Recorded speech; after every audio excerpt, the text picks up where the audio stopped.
Subscribe करें और दबाएं बेल आइकन ताकि कोई खबर रह न जाए। मीर खान बगानी एक कवि जिसामत के इंसान थे जिसने पानी के सामने हथियार डालने की बजाय बच्चों को ढूंढ निकालने की कोशिश की, लेकिन जोर आवर पानी ने इसे नाकाम बना दिया।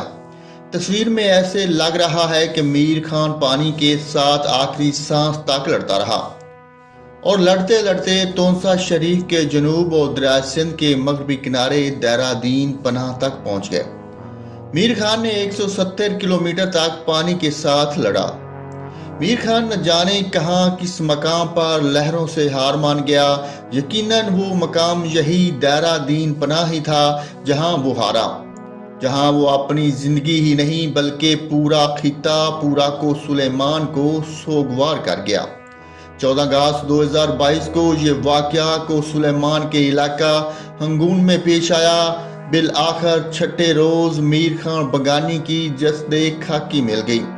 अल्लाह पाक मीर खान बगानी के दर्जात बुलंद फरमाए और वर्षा को सब्र की तौफीक दे।